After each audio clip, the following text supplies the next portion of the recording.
If you thought the New York Jets and their fans were going to have an opportunity to sit back and just enjoy the Senior Bowl festivities this week, you got another thing coming.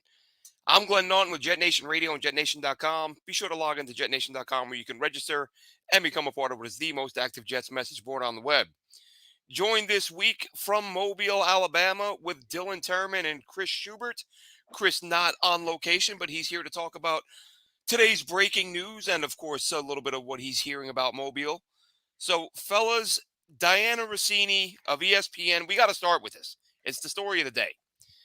Even though we thought this would just be all draft talk. Diana Rossini of ESPN, along with, of The Athletic, along with Zach Rosenblatt, report that it's a damning report about the New York Jets, about the organizational dysfunction within that building, a story that calls out Robert Saleh for being paranoid, Nathaniel Hackett for being incompetent, Aaron Rodgers for having too much power, Joe Douglas for being powerless, according to one AFC executive.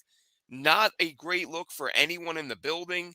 The funny thing to me, guys, the two responses that I'm seeing, the two most common responses, reactions to this story from Jets fans, number one is that Diana Rossini is a liar, and number two is that everything she said is true and we already know it.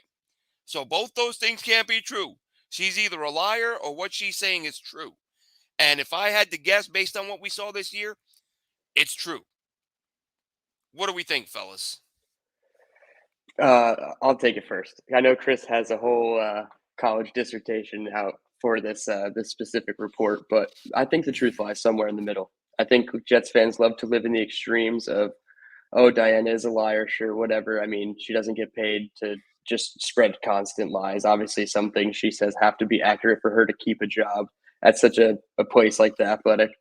But you can sit there and read every paragraph or even every sentence, every quote, and be like, yeah, that could apply to the Jets in 2023 and potentially in 2024 as well. So the truth definitely lies somewhere in the middle. I think from my perspective, what I've seen from Rossini's reporting and even a little bit of Zach Rosenblatt's reporting is they don't really like Aaron Rodgers as a human being, and that's fine. But I don't know. It comes off at a time when all the media is back together for the first time in Mobile. Rumors are flying around. Just very convenient timing. Happy birthday, coach. Here it is. We're just going to just punch you right in the face with it. So really an unfortunate look. And it feels like anytime the Jets start gaining any type of positive momentum to getting away from the leaks and the distractions and the bullshit, then something else has to come and hit the fan. So it seems pretty on point at this point that we can't just enjoy Senior Bowl week like you said. And we're here talking about Rodgers and Hackett, and it's all stuff we know. If anybody has listened to us for the past 6 months, 4 months, whatever, since Rodgers' injury, we've said it all along. Hackett doesn't adjust. He's not a great offensive coordinator. His one and only thing to be here for was Aaron Rodgers. It got shut down after 4 plays. So we kind of know all this stuff. So, yeah, I can't say she's a liar, but I can't say I believe every single thing that was reported in that story. There's so much to unpack from what we got to see today from this reporting from Diana Rossini and Zach Rosenblatt. And Dylan, I take a lot of what you say, and I agree with it, right? But here's what I will say. I think there is some nuance to having a conversation about certain aspects of this story. We can talk about how the front office gets a pretty nice landing in this story, other than the one quote about Joe Douglas being the assistant GM. We can talk about how this story once again paints Aaron Rodgers in a negative light. What we are not going to debate here on this show, and I think all three of us are in agreement on this story has over 30 sources from inside the building at One Jets Drive. The reporting on this is solid. The reporting on this is accurate. You don't get a story published at a sports media company that is owned by the New York Times without this being cleared at the highest of high levels by showing your work and saying, this is who we spoke to, this is the information we got. And I listened to Zach Rosenblatt today on the Can't Wait podcast that they do for the New York Jets. He mentioned their stuff they didn't put in the story because it couldn't get cleared with enough sources, and there was stuff that they would get that would be combated by another source, and so they left it out. They did their journalism duties here in putting this story together. For me, there are two big takeaways. It is one thing for the three of us yo-yos to talk on this podcast every week about what we see when we watch the games, when we watch the All-22, when we talk amongst ourselves about what's wrong with this team. It is another to see it written down by people who cover the team and to have it validated by people that are inside the building. An anonymous AFC executive, a coach inside the building, the quotes from players that then get interwoven with quotes from coaches talking about what's been going on. That is when this becomes another octave and it goes to another level. And I'll tell you what, guys, the person who comes out of this looking the worst, and to me, there's this big blanket that's put over this that says, oh, we already knew all of this. There's one part of it that we didn't, and it is the fragility of this head coach. And I'm sorry, I'm going to go there on the show tonight. This guy cannot be the head coach for this football team in 2024. You have a head coach that is more concerned about the bad press that the team across the hall in the other building is getting. You have a coach that's more concerned with putting together the statistics of what other coaches have done without good quarterbacks, so he can text his buddy Joe Badingo and he can go out on the air with it. He's more concerned about finding out where the leaks are and getting cell phones taken away. He's paranoid, looking for a vote of confidence in week 11. He's worried about all these other things instead of making the team better. And guys, 3 paragraphs into the story, it told you everything you needed to know about Robert Saleh. When Aaron Rodgers went down, the coaching staff in that building changed the expectations to we just have to win 7 games. It is there blatantly, 3 paragraphs into the story, that they shifted their expectations. Do you want to know why nobody came through that door at backup quarterback? Because they changed the expectations of what this team could be. They thought that little of everybody else in that building, that they were only going to get to 7 wins. That was the pie in the sky, rose-colored glasses, best case scenario. I've got a lot more, but I don't want to take up all the time, so somebody else can go for a little bit. No. But I think the other thing, Chris, that the detail that jumped out at me is that we have talked about what an idiot Nathaniel Hackett is, and we didn't like the hire, kind of wanted to be optimistic, not even optimistic, but give him a chance, so to speak. We've all said he was terrible. We've all said he doesn't adjust. That is stuff we didn't need her to tell us. But telling us he wasn't meeting with his coaches throughout the week, that is a big deal. Okay. That we didn't know. And So to find out he's not meeting with these guys until right before the game is about as damning an indictment you can have for a coach in terms of communication preparation. We didn't know that. Like, being bad is one thing. Being bad because you're not doing any work is another. So this is, I would love to piggyback off of this point. Again, sorry, I do not mean to monopolize the time. I've just spent all day writing 450 words down about this, and so I have thoughts. That point is so important, Glenn, for 2 reasons. Because we did learn another detail, that they didn't watch any That's what kills me. Didn't watch film in training camp. The least amount of film that a coach has ever seen a team watch. What are we doing? Right. That's unacceptable. But everything that we learned and we put words to about Nathaniel Hackett in terms of his preparation, in terms of his adjustments, it absolutely kills a narrative that people in this space, myself included, thought to be true throughout the course of the season. Because myself, you guys did, our good buddy Jake Asman, a bunch of people in this space talked about how all you have to do is go out and get a backup quarterback. Go out and get anybody. Go out and get Joe Flacco. Go out and get Carson Wentz. Go out and trade for Jacoby Brissett. Just trade for Josh Dobbs. Get anybody.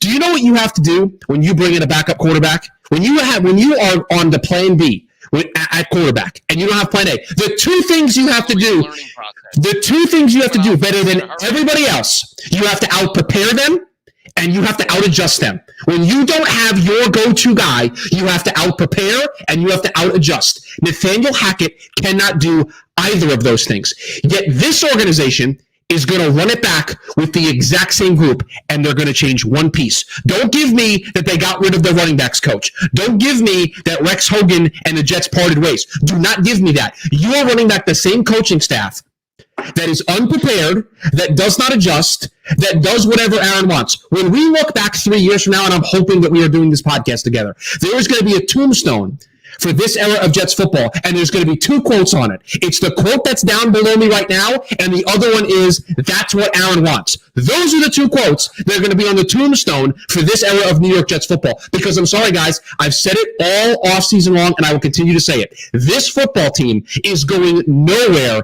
in 2024 with this coaching staff. You are not going to convince me that Aaron Rodgers is the difference. A 41-year-old quarterback coming off of an Achilles injury with a coordinator who in his 2 best seasons wasn't the guy calling plays. I'm sorry, you are not going to convince me otherwise. Yeah, and I mean, you said it, outplayed and out-adjusted. I mean, those are words that Alan Lazard said we specifically didn't do all season long. And I know that those comments rub some defensive leaders the wrong way, according to the report, but it's true. I mean, if you're on offense and you can tell that your coach is not adjusting at any point in the football game to make yourself better, and it started with Dallas, and we knew it. We sat up here and we said Dwayne Brown with his 87-year-old dusty hip was not going to cover Micah Parsons and limit him to a pedestrian game, and they did not help him. And honestly, I know everybody loves to hate on Keith Carter, but he said something about it. He said, "Hey, Hack, let's put a guy on him. Let's help out Dwayne Brown a little bit." Hack said, "Nah, it's cool." So it's a lot of negativity, but we knew a lot of this stuff about Hack and Aaron Rodgers changing 85% of the play calls once he finally gets to the line of scrimmage. Garrett Wilson almost spilled the beans on that one in the middle of a press conference. He walked it back. He's like, "Oh, Aaron's going to get us in the right play. We're going to get adjusted. We're going to figure it out. He's going to put us in the right position." Aaron's just going to call the play. Hackett's he's going to hear some garble in his ear, and he's going to be like, "Nah, I like this too high shell. I'm going to do this, and I'm going to switch to this, and hot route X, Y, and Z, and then boom, we're off to go." That's going to be 85% of the Jets' offense next year. We just have to accept it. I will try to squeeze a little positive into this from the report. I like that they're including Aaron in the talks of adding a senior offensive assistant, because that means that Aaron does acknowledge that something is, quite frankly, wrong with Nathaniel Hackett, and there needs to be an upgrade, and hopefully they do continue to explore it and make that addition. Only if it's not another yes man. No, we can say that until we see who the hire is, right? We can say that. Yeah. Is it going to be another golfing buddy? Yeah, I mean, obviously that's always the fear, and that's going to be the fear even with players and coaches alike now at this point. But here's what I don't understand. Clearly, the takeaway from the story is this is Aaron Rodgers' offense. Do we all agree? Aaron Rodgers is the one that's ultimately... Okay, well, just scale back with me here. We'll get to that in a second. Hold on, I got plenty of more notes here for that.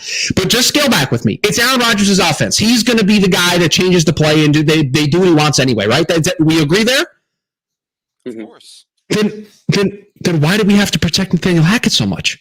If Aaron Rodgers himself, not what the 3 yo-yos on this call say, if Aaron Rodgers himself is the guy changing the play all the time, why does he have to have Nathaniel Hackett around? What does Nathaniel Hackett provide if Aaron Rodgers is going to do all of the work anyway?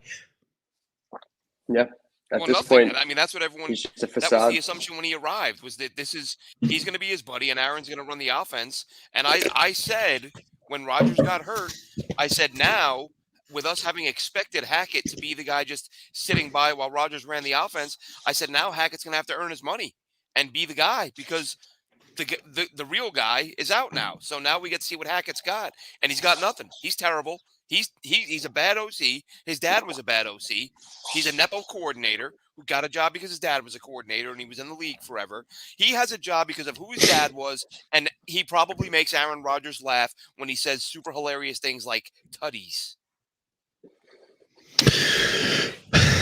There's something funny about this, Glenn. Don't try to be making any humor here, okay? I appreciate it, but I'm pointing out how atrocious the guy can't even make a joke right. We're gonna score. No, sorry. They weren't tutties. They were tutalicious, which is a true knee slapper.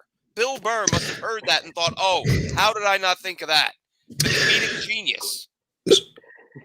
I want to go back to this point because it was in the middle of whatever that rant I just had 5-6 minutes ago was.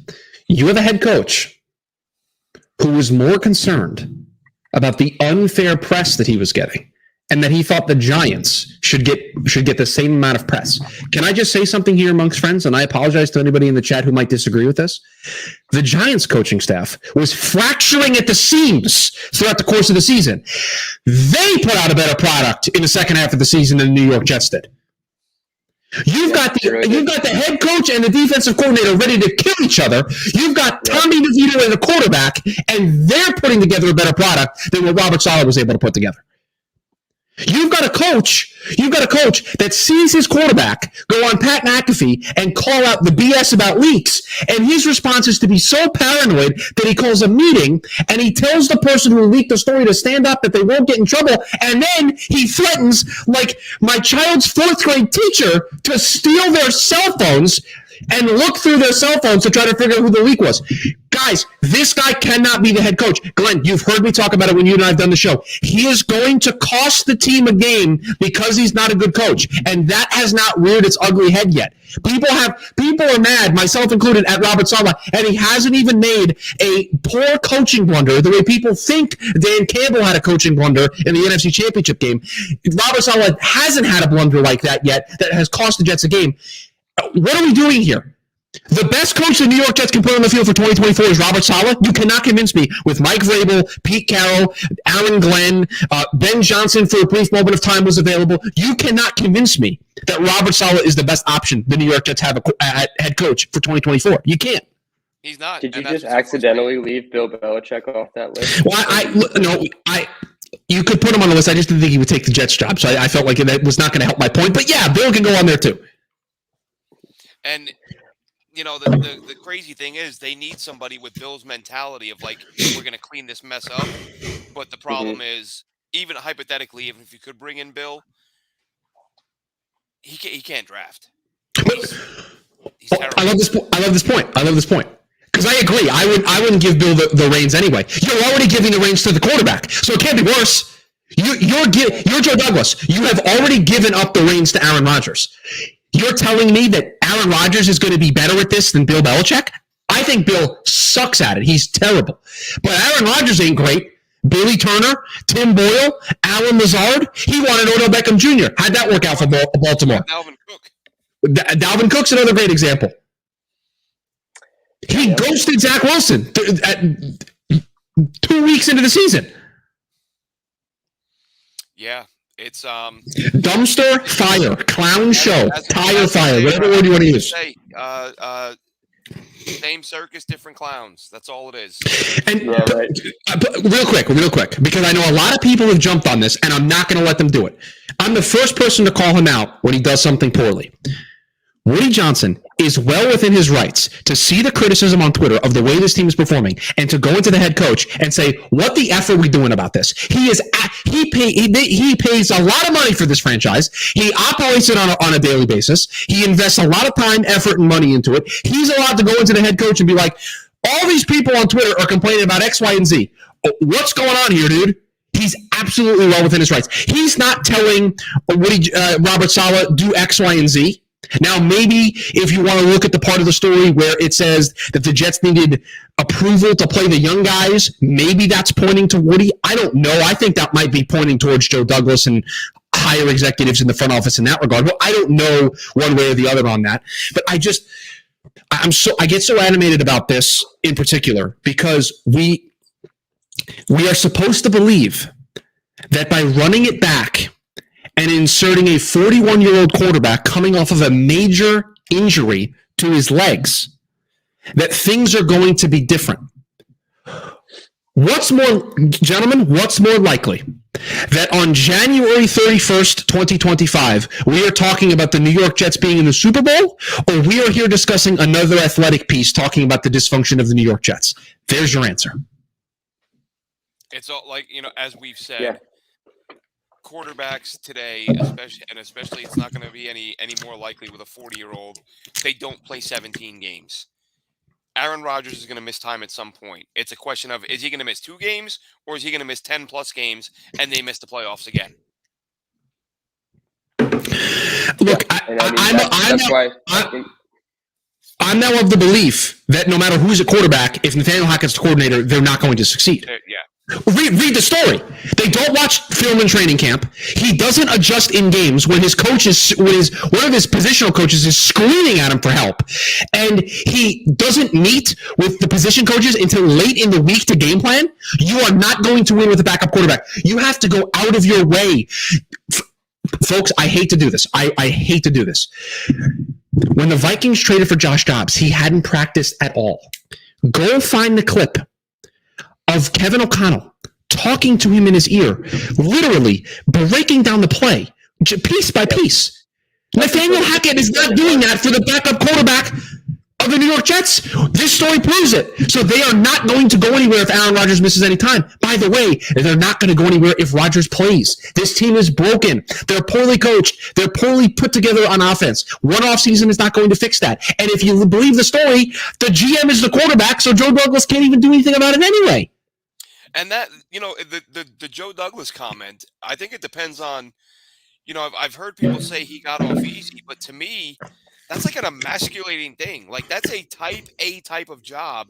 And someone just said, one of your, rival executives just said, you don't even have that job. You're a do boy. Like, you sit back and someone else is doing your job for you. That's not a great look for an GM.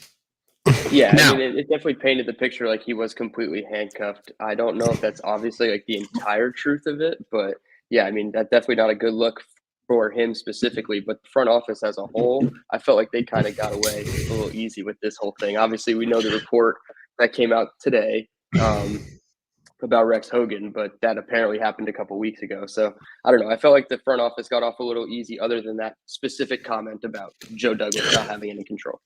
I will say this, and again, we can get into the merits of did the front office get a soft landing in the story? Does that mean that they're the source for a lot of this stuff? Although in the story, it says unnamed Jets coach. So they talk to coaches. They talk to people on that side of the building at a minimum.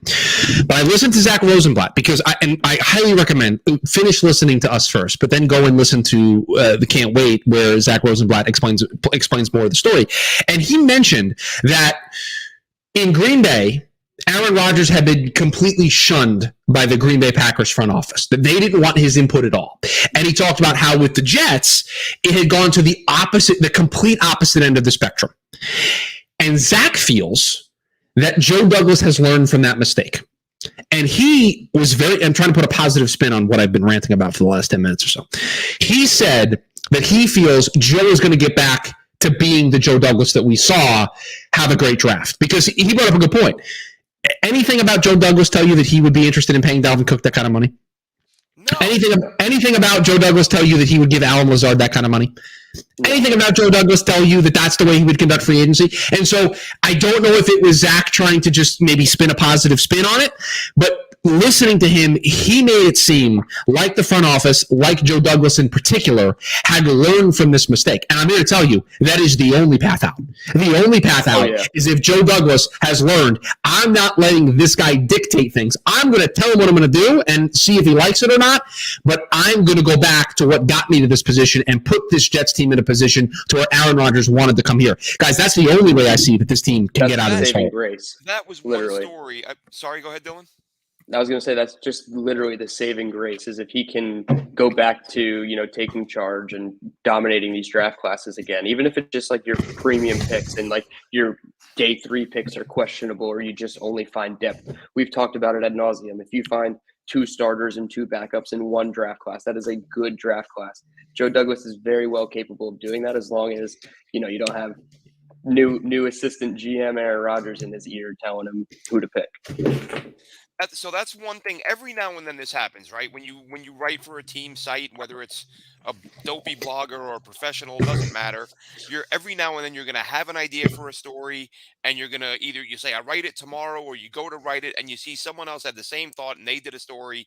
That happened with the Joe Douglas thing. After the season, I sat down. I thought I'm going to do like Joe Douglas, even as someone supports him, I thought had a horrible 12-month period, really 8-month period.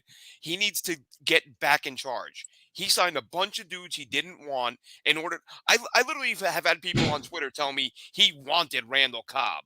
Yeah, I'm sure he was dying to add Randall as Cobb. wide receiver coach. These guys are bad football players, and Joe Douglas added them to make Aaron Rodgers happy. And my thought was Joe Douglas needs to retake control and say, look, this is my job and my team. Aaron, if you want to give some input, that's great, but I'm bringing in the guys I want. Joe Douglas essentially, and I made this point a few weeks ago, I tweeted it out again today, Joe Douglas essentially had a 47-man roster because he had to add Aaron's 5 buddies plus Aaron. That's 6 roster spots. Now, of course, Aaron he was happy to add, but when Aaron goes out for the year and now you've got 5 useless buddies who can't play football, Joe Douglas got to pick 47 players this year instead of 53. He needs to say, look, I'm the GM. If I'm not going to pick the players, then fire me. Like, I'm not going to quit because I won't get my money then. But if you want to fire me and pay me and someone else will hire me, that's absolutely fine. I want to just make something very, very clear because I don't want to fall into the same trap that people are accusing Zach Rosenblatt and Diana Rossini to be in. This show in particular is not absolving Joe Douglas in any of this. Joe Douglas shares a piece of the pie chart of who's to blame for what happened to the Jets in 2023. We've talked about this on the show. But when I look at long-term for 2024 and beyond, who do I have more belief in? It's Joe Douglas over Robert Saleh. I believe in the guy that in one draft got me Sauce Gardner, Garrett Wilson, and Pro Bowler Jermaine Johnson. I believe in that guy. I believe in the guy that found Breece Hall in the second round. I believe in that guy to figure it out. The guy who signed DJ Reed in free agency. The guy who signed Tyler Conklin in free agency. I know he's got his misses, but I believe in that guy more than I do Robert Saleh, who the best thing you can say about him is he gets an incomplete because he's never had a quarterback. That's the best thing you can say about Robert Saleh as a head coach. He's not even the guy that calls the defensive plays. Jeff Ulbrich does. Yeah. Even Douglas, I made this point the other day. You look at his draft classes, and we go through them and comb through where were the hits, where are the misses, and whether this is on Joe Douglas, whichever member of the Jets staff is responsible for checking these players out and looking at their background and their character. Like, you look at the 2021 class. Yes, Zach was a huge miss. AVT, of course, immensely talented, but can't stay healthy. Elijah Moore, very healthy player, turned out to be a very selfish player, so he had to go. Michael Carter, we talked about this the other day, Dylan. I think he was let go because of the fact that he probably spoke up and said, why is Dalvin Cook getting carries over me? The guy can't run anymore. Because 100%. One day they have a players-only meeting where everyone's allowed to speak their mind, and the next day Michael Carter is released. Michael Carter said something about what was going on, and it probably had to do with the fact that he was losing carries to an inferior player. So that's again, we had this conversation, Dylan, when we did the comprehensive review of Joe Douglas's picks. A player doesn't have to be a superstar to be a hit. Like, very few players are superstars. That's why they're special. Are you drafting players who are good enough to contribute to good teams? And you can say, talent-wise, Elijah Moore and Michael Carter, absolutely. You also got Brandon Echols in that class. You also got Michael Carter, the corner, in that class. You also got Jamie Sherwood, who hasn't been great but has improved every year. Like, that class, if not for the fact that Moore turned out to be selfish and Carter spoke his mind, that may have yielded another 5 or 6 players. But it gets trimmed down because Zach was a bust. AVT is on the bubble because of the health, and then the character concerns me more. So, again, found a bunch of very talented players, but for injuries and character, it gets trimmed down, and it looks worse than what it really is. Yeah, I think as a whole, the fan base wants to assign blame to one specific entity. When a report like this comes out, it's it's Woody Johnson, he's the problem, or it's Joe Douglas, he's the problem. Aaron Rodgers, he's the problem. Hackett, But when you step back, everybody's part of this problem. Like we've said it, like you said, Chris, we don't absolve any blame off Joe Douglas. But when you look at the confidence meter of everybody in the front office, coaching staff, even the player perspective, like Joe Douglas is the one that you believe can turn this around, because he's going to be here longer than Aaron Rodgers if things work out. He's probably going to be here longer than Rob Saleh, even if things work out. So Joe Douglas would be the guy that you would put the faith in to go back to the drawing board with the scouts that Glenn and I sat next to at the Haberdasher last night while having dinner and drinks, and hopefully that they can collectively get back to the drawing board and figure this out, because the draft is what Joe Douglas does. Look, this team needs a reset. They need a reset in the worst way. They just need to flush 2023 down the toilet and hope that they can turn things around. I read this story. It confirmed a lot of the things we felt in real time during the season. I can't help but feel helpless for what this team is going to be in 2024 because I have zero, and I mean this when I say it, I have zero faith in the coaching staff to getting the most out of this team. I just do. I do not believe in them. And I don't know after today how anybody could. I mean, how you can see that story. And like I said, you can't sit there and tell me Diana Rossini's lying, and we all knew this to be the case anyway. And listen, like I said, yes, we knew Hackett was horrible, but reporting the fact that there's no prep is maddening. And that is also, Chris, I think I said this to you earlier, Dylan, this is also an indictment of Robert Saleh. Like, it's his job to say, hey, man, like, start watching more film. Yeah. Hey, Hack, show me what you do every week to get ready. Yeah, and then show me their say, tendencies of the opponent. And But, you know, really, in all honesty, when he came out and said he didn't know until week 8 or 9 that Breece Hall could catch the football out of the backfield, he should have been fired then. But guys, that's what should have clued us to what we ultimately learned in the story, that they don't watch tape. That should have been the clue. No, exactly. Well, that should have been the clue. That's what I said. I came just on that day. Dawned on me. Yeah, I was going to say, it just dawned on me. Like, Saleh brings up a lot of analytics and numbers in his press conferences, whether it's post game or midweek. And I'm now thinking, I'm like, do they value analytics more than the tape? And it's like, I mean, we like analytics, the three of us, I'm sure. Love them. But at the root of everything, you trust your eyes and what you see a player can do on the field. And I feel like maybe they're straying a little too far away from it. That just popped in my head. I'm not saying analytics are bad, but that could be a possibility. And I hate to just echo the same point over and over again, but I think it's important to continually say it out loud. This staff that is indicted this poorly in this article is all coming back in 2024. Name me the franchise in the National Football League where this would occur. Name it. You can't. Wouldn't happen. Unacceptable. Teams firing coaches because they didn't get the job. The Green Bay Packers went on a miracle run. They fired their defensive coordinator. Said, see you later. Gotta go. All right. Enough of this madness. Let's talk about the players who will not be making the playoffs with the Jets next year. Oh, come on. You're being positive.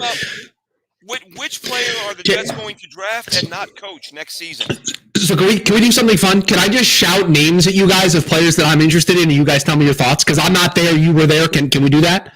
We'll make it even more fun, and we'll lie about every one of them. Perfect. I love it. Okay, first name, I mentioned to you guys in the pre-show, but I'd like you to expand a little bit more.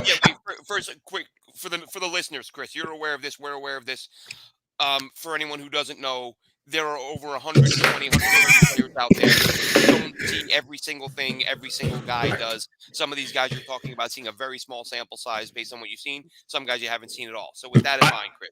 I appreciate that perspective. I will add to it. I've been there in the last 2 years. You go into the practice and you pick a position group that you want to follow. You miss some other stuff and you have to go back to your priors from day one or with the pocket that you're able to see them. Because I will tell you, there have been times where I'll be like, oh, I'm going to go watch the corners. And then you just you hear something from the other side and you're like, I'm going to go over there. And then you're like, oh, I'll take a couple steps this way and watch this drill for a little bit. So you can get distracted very easily. I asked him, go ahead, Dylan.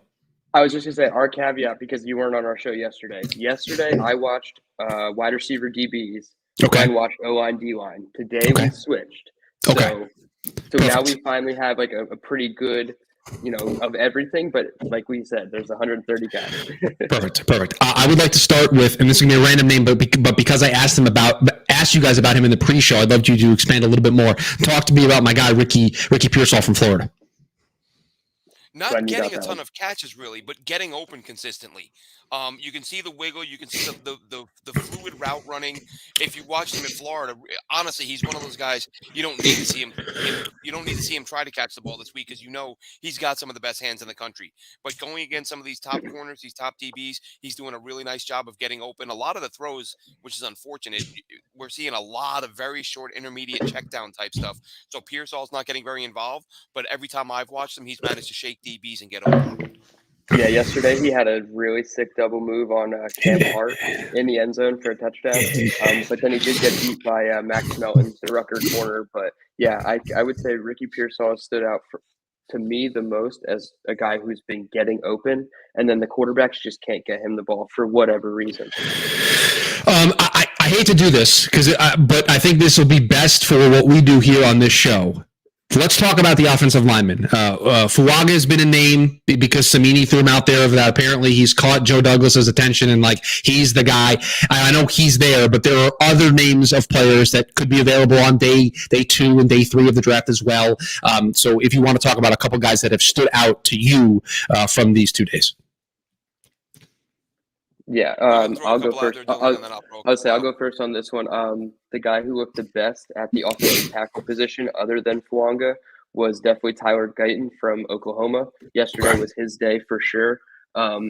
Today I got to look at the O-line, D-line a little bit more in depth, and I thought Christian Haynes, the UConn interior guy, he started taking reps at center today. We noticed Christian Jones, kind of awkward. Christian Haynes, Christian Jones, but Christian Jones from Texas, the tackle. He looked really good to me today.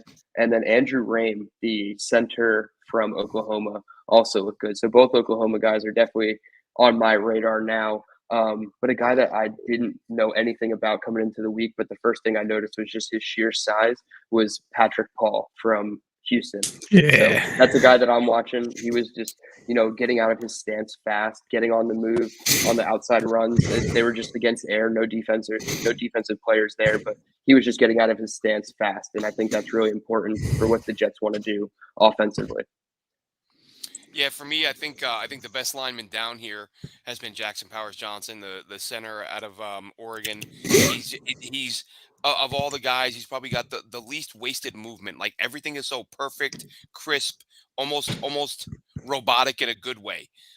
You don't see him get moved off his spot. He's able to easily ride guys around the edge when he's taking guys outside on the one-on-ones. I think he's been the best lineman down here.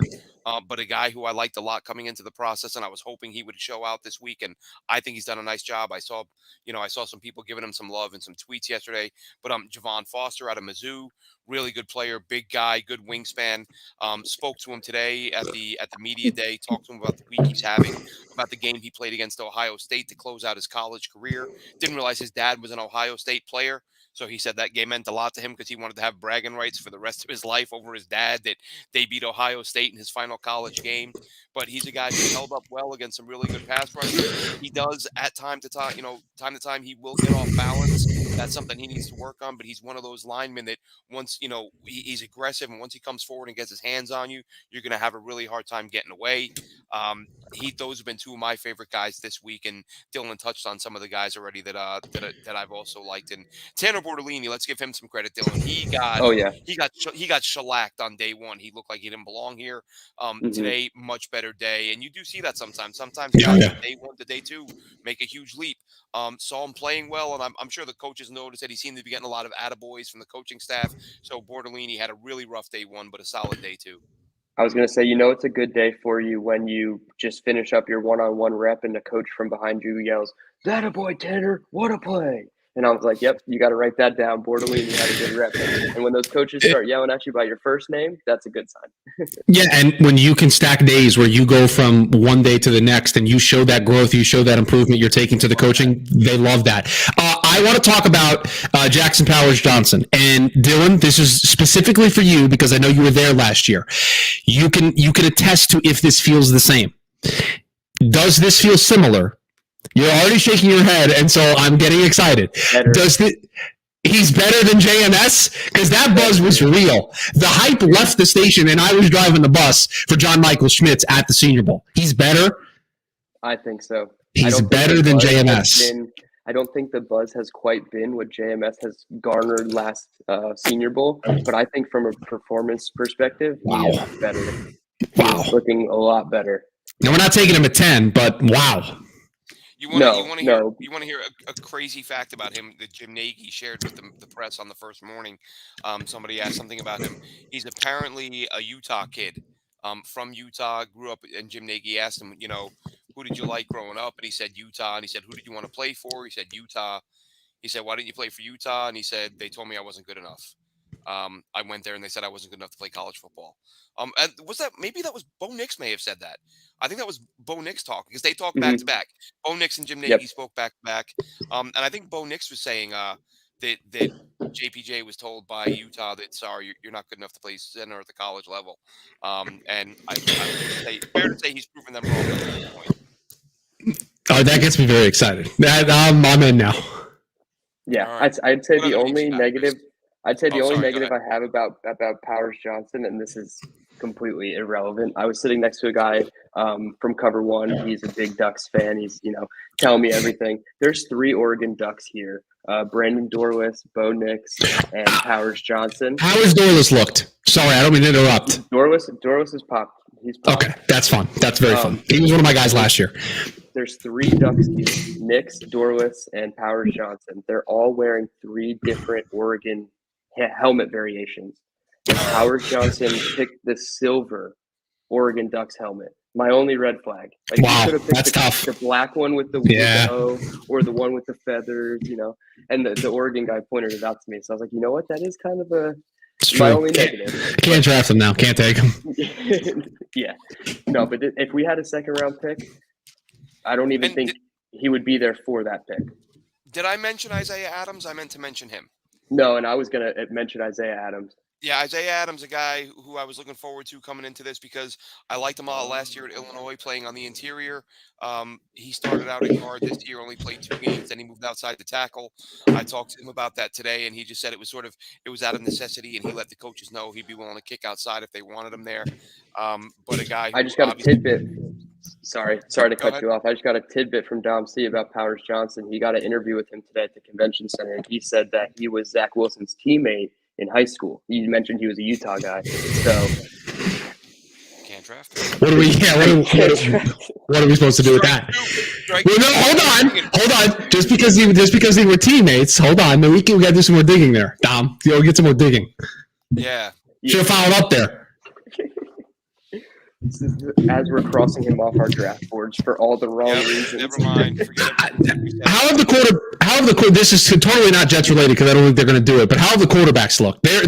Normally, in my experience for the 2 years that I've done this, if the quarterbacks are good, it can kind of liven up the practice a little bit. If they're slinging it around, the practice can kind of fly by a little bit more. If they're not, it can drag a little bit. So you remember some of the criticism 2 years ago when the Jets full staff was here and that they weren't really getting the most out of their quarterback? Those practices were brutal.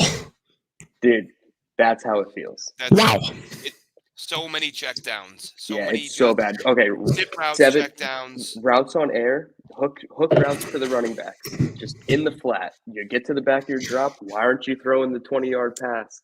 They just don't do it. I don't understand if it's the coaching telling them not to, or they're just not trying to show bad things on tape. But I think Carter Bradley. I thought some of the best throws today and yesterday too, and it's not saying much because there weren't many. But Carter Bradley, the South Alabama quarterback. Probably the best one here. Yeah, I believe what he hit. I believe he hit Anaya Smith on consecutive passes. One that he ripped right over the middle. Great ball. The ball's coming out quick with him. He's but all in all, they haven't looked good collectively. Johnny Wilson was open down the right sideline today. I think Michael Pratt was the quarterback, and it's Johnny Wilson. He's 6'7". The guy covering him looked like he was 5'10", like just lofted up there where only he can get it. And he puts it in a spot where the corner is able to get between Johnson and the ball and force an incomplete pass. So the quarterbacks just haven't been very good. That's you've got Michael Penix Jr., who's being talked about as a top 10, top 15 pick. You got Bo Nix, who people are talking about potentially being a first round guy. And the quarterbacks that you mentioned were neither of those two guys in that entire conversation. No, yeah, and I was really hoping that. No, I like Nix, and I was hoping he would have a really big week. And it's not just me because I've seen a few other observers tweet out that Bo Nix isn't having a very good week. I haven't seen anyone say that Penix is having a particularly good week, and it's I don't know if it's whatever the coaches are asking him to do. But nobody, and I said it to Dylan today. I said I haven't seen any of these quarterbacks make a throw that makes you go, "Oh, now I get the hype. I understand why You're just not seeing it. So this is nothing. This is nothing against you guys, but I have some other people that were there. So while you guys were talking, I messaged somebody else who was there, and I said, "This is literally all I said." I said, "QB breakdown, go," and I waited for a response. So while you guys were talking, I got a response, and the response back was mid off. Like it just mid quarterback play. I'm like, well, fantastic. My hope, and I asked Antoine Staley this on the first day, right after Jim Nagy spoke at the press conference. We were just having a conversation, the three of us, right outside, and I asked him, I was like, are any of these guys, Bo Nix, Michael Penix specifically, good enough or gonna be good enough this week to jump into the top 10, push a talented player down the board for the Jets? You know, if we have we know three quarterbacks are most likely going, Yep. Williams, May, Daniels. If one of these Penix or Nix could have snuck in, the talent is just getting pushed right down to the Jets, but it doesn't really seem like the case after 2 days. Now, we've seen, 2 days of boring practices. Maybe tomorrow as the last day, they're going to start airing it out. We don't know, but I don't think it's necessarily going to change. And look, I know people don't make a big deal about the game, but what happens if game day comes and they light it up? Nah, I don't care. It's what you do. Nah, it's what you do during the 3 days of practice for me. I don't care. It is. I will tell you. I've gone to the game each of the last 2 years, right? Like I've been at practice all 3 days, and then I go to the game. Every time I talk about a player in the summertime after that happens, when we talk about draft, what do I talk? I'm like, I watched this guy have a rep in the Senior Bowl practice on Tuesday against this. I don't talk about how in the third quarter of the Senior Bowl he did. I just don't. I never reference the game. Never. No, I get that you don't reference it, but I'm saying as a GM, as a coach, when you sit down and watch that film later and say he made this throw through a tight window in the game, do I care that he didn't make it against air in a practice? It's true. I mean, maybe. I would say some evaluators will definitely look at it differently once it's live, full game speed reps for sure. Obviously, the 11-on-11 periods, they've been boring as all hell. And I mean, I'm not saying they're boring because the defense is winning, because when the defense wins, it's actually a lot of fun. But yeah, it's just a lot of quarterbacks get to the back of their drop, hitch, reset, throw the flat, or the check down. That's unfortunate. Yeah. That is very unfortunate. It's not that there haven't been any completions down the field. Who was it? There was the Pearsall one yesterday. That was the double move in the end zone. But I mean, they're few and far between. Roman Wilson had a deep post route, and Roman Wilson deep down. Listen, he caught a nice little out route that was only 10 yards down the field, but it was pretty special. So yeah, that was ridiculous. He was the talk of the day. I mean, yeah, you don't need to go deep for those. I saw that one. That one I saw. Jaquan Jackson from Tulane, I have in my notes. Mm-hmm. He caught 2 deep balls today. One on a double move that he got open deep down the field. Were they from his teammate? What's that? Yeah. No, I don't think it was Pratt. I don't think it was Pratt. Unfortunate. Yeah. Is my guy doing well? You saying the quarterbacks aren't very good, so is my guy struggling? He's kind of just flying under the radar. I like that. Even Pratt connected on one yesterday on like I'd say intermediate, sort of 15, 20 yarder, but it came out of his hand. It was just it just kind of fluttered, and you're thinking, is that going to get broken up? And it didn't, because the receiver was that wide open. But even the rare deep completion wasn't really a nice ball. But the QBs haven't been good. Anybody else that you guys want to shout out? Again, you guys are there. I know when I've been there, I could go for days on players. So I want to make sure you guys can get in who you want to talk about. I think there's a lot of wide receivers that Glenn and I would like to talk about. Nice, love this. I'll just sit back. I'll just go on mute. You can start with your list of wide receivers because you watched wide receiver DBs today. Yeah, I'll run down. I'll do tight ends and receivers that I've got today. AJ Barner had a really good start to practice. He's a guy I wanted to watch. If you watch him in Michigan, I've talked about it. I've tweeted it. Phenomenal blocker. Rarely got targeted. So, it's a matter of, is he not targeted because he can't get open, or is he not targeted because Michigan is just so loaded and he's not getting the football? If you watch him against Michigan State, he had, I believe, 8 catches for 99 yards. So he did flash a little bit. Had a good day yesterday, got off to a good start today, but then he had a couple of drops, like easy drops, that you just think, this might be the reason why you're not getting the targets, because you got to hang on to some of these passes. Theo Johnson, much quicker than I realized, tight end from Penn State, in terms of his ability to break in and out of his routes. He had a couple nice catches on some out routes. Brevin Spann-Ford, who I liked last year. I actually spoke to him today as well. Asked him why he didn't come out last year because I thought he would. He said it was just a matter of he loved college, he loved his teammates, he loved the quarterback and the coach and all that. But he had a play today where he was getting held. The DB got flagged, but because he's 6'7", 260, he just ripped away and broke away from the DB. And despite the defensive pass interference, was able to get down the field and haul in the catch. So Brevin Span forwards looked really good. We mentioned, or I mentioned Theo Johnson. I'm trying to see who else I have here. Again, Tez Walker saw at least one drop. Might have had two today. I can't even remember now. 4 over 2 days, dude. 4 Yeah, drops in 2 practices. he hasn't been doing a great job. Roman Wilson is the star of the Senior Bowl practices so far. Yeah, we have a question here from Alon here. He says, is Roman Wilson going in the bottom of round 1? Based on that catch I saw on Twitter, he is. Look, I don't want to say the cliche, but it only takes one. And there, like a team like Kansas City, who's going to be picking 31 or 32, we know that obviously being in the Super Bowl, like one of these wide receivers is going to fall to Kansas City, and we're going to be like, well, shit, they did it again. I don't know how they keep doing it, but, that talented guy just keeps getting to Kansas City. So Roman Wilson would be the guy. We talked about it off air, but that's the Jaden Reed experience from last year. Like, just unguardable. Like, when a DB finally stops him, hopefully maybe it's tomorrow, he's going to get a lot of hype, and that's going to be the rep that you want. So it is fun to see Roman Wilson balling out. Was that the end of your list there for wide receivers? Well, another Wilson, Johnny Wilson, doing what he does. Like, the guy has unbelievable footwork for a guy his size, gets open down the field. But he has drops. I saw one drop today, but I also saw a couple of really good catches that, he's hot and cold in college. If there's a team that believes they can coach that out of him and in a year or two, like, develop him, that guy can be an absolute steal and a phenomenal weapon. But until he cleans up the drops, teams are going to worry about him. Yeah. My list, yesterday, obviously, I had Brendan Rice, USC. Just his ability to fight through contact has been special. His quickness and his separation hasn't really shined, and his route running polish isn't necessarily what I thought it could be when I watched him on film, but definitely his ability to fight through contact and go up and get the ball has impressed me. We talked about Walker not really popping and dropping more passes than making plays, but we got to talk about our guy, Malachi Corley. I mean, this guy just looks for work. It doesn't matter if it's a run play. I watched him run across the field to the opposite field safety and just level him. Safety got picked up off both feet. I was like, okay, that's the things we love to see.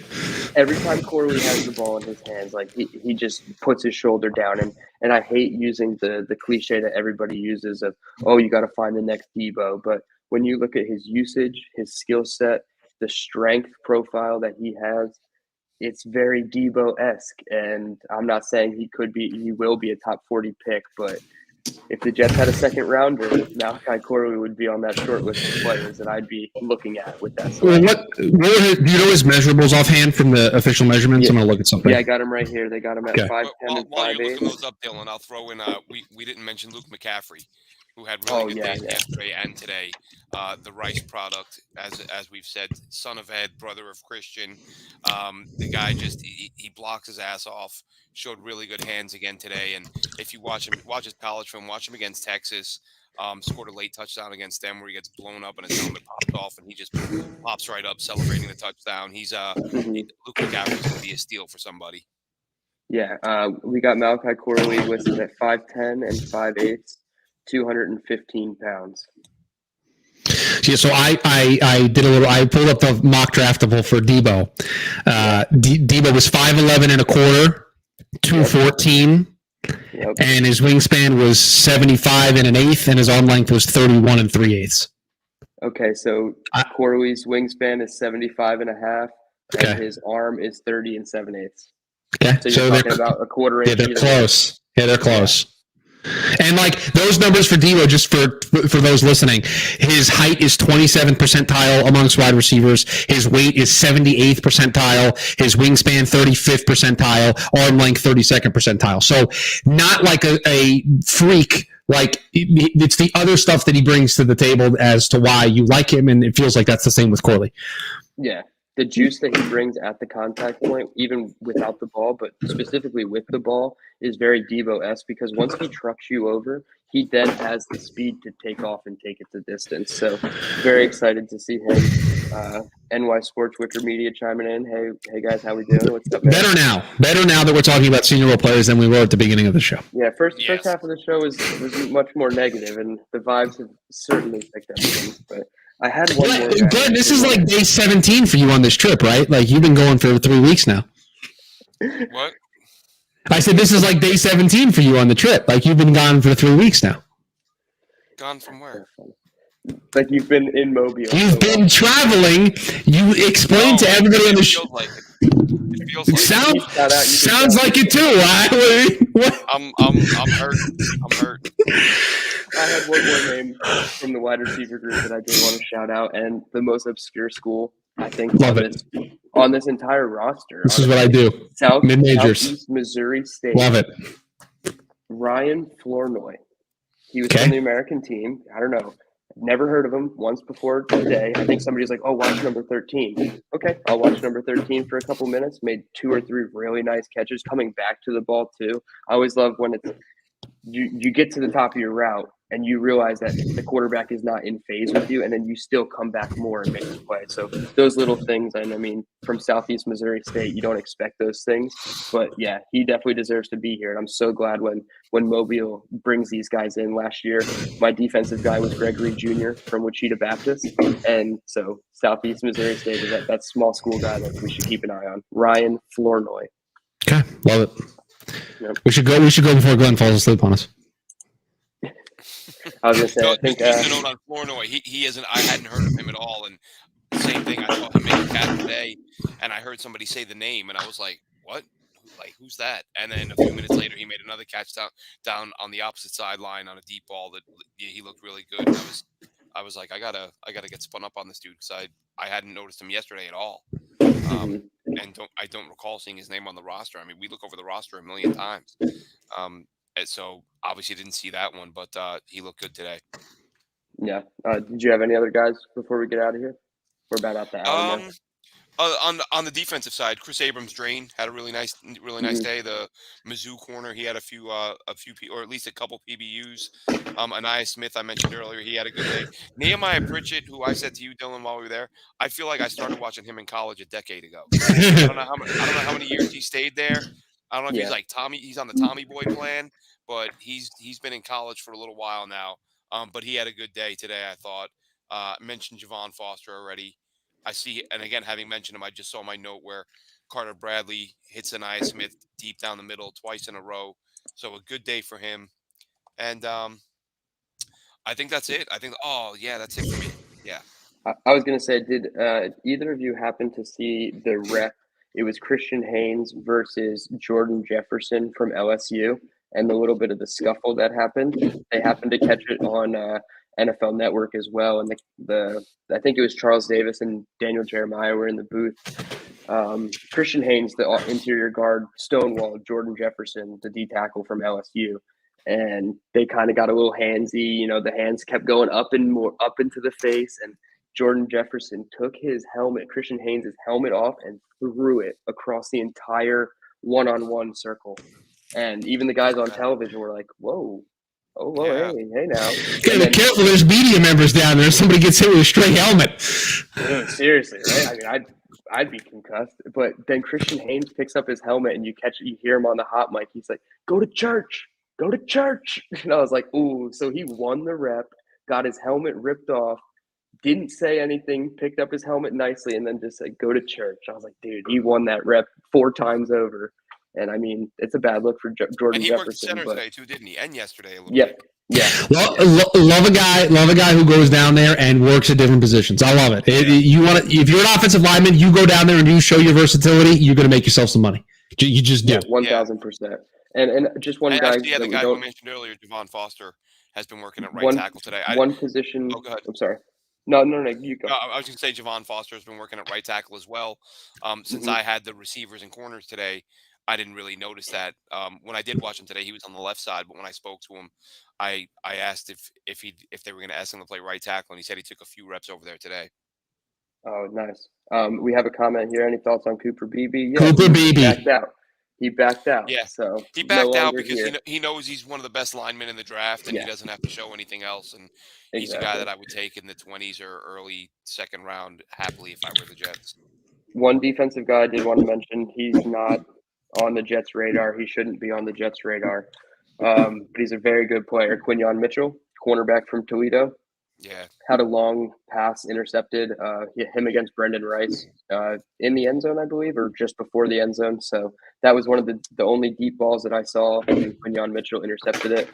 We don't need cornerbacks, obviously, but he is definitely a special talent, and I like what he brings. Did you see that rep? You were down there actually, so you would have seen it. I saw it even though I had receivers, and I happened to be looking down the Tavondre Sweat versus Bo Limmer. Oh, so Tavondre Sweat just dog walking Bo Limmer was a pretty scary rep, And and then then there like was bent them back like a folding chair, like. And I yeah, like Bo it Limmer. was We talked to and him it was yesterday. I one of like those him a where like lot, he's but holding on to he for just dear life to bring him down with him too. Tavondre Yeah, Sweat, it was. man. And then there was a offensive lineman, Javion Cohen from Miami. You could find the clip of him on socials. He like hip checks a guy coming up the arc, and he almost like took out the guys waiting to keep going into the one-on-ones. Like the guys waiting on the side, he almost took out like three guys because he just hip tossed them. So Javion Cohen, excuse me, did have a good rep there. But yeah, Tavondre Sweat is special. I tweeted it out. I said the potential Al Woods replacement for the Jets is just having a monster week down here in Mobile. Gotta And then add an early second if you want him. Maybe a somebody late. commented and was like, if they take D line over O line and wide receiver, that's a mess. I'm like, I never said that, but like Tavondre Sweat would just be the quintessential Al Woods replacement. We don't have a pick and range to get him, but I'm not saying let's go get an interior defensive lineman over any other need. Yeah, well, you know how Twitter is. We only have one pick at 10. That's it. Yes, We and can nothing address else one after need, that. You're and not that's allowed to trade picks for picks. No, You're yeah, you not can't allowed do any of that. You Nope. can't trade players for picks. No, None of can't do it's that allowed. either. It's Nope. no, you can't sign players in free agency. If you don't do everything just with the 10th overall pick, off season's a failure. F exactly. grade. Seriously. Yeah. Yep. All right, we just hit the 1 hour mark. Well, hour and a minute. So we will wrap things up here. First of all, Glenn's internet holding for the whole hour. Quick round of applause because it was testy in the pre-show. It was. It seriously was. Thank you to the Wi-Fi gods for letting that happen. More tomorrow after day 3 for myself and Dylan. Chris again next week. And that'll wrap this one up for us, Jets fans. Have a good one.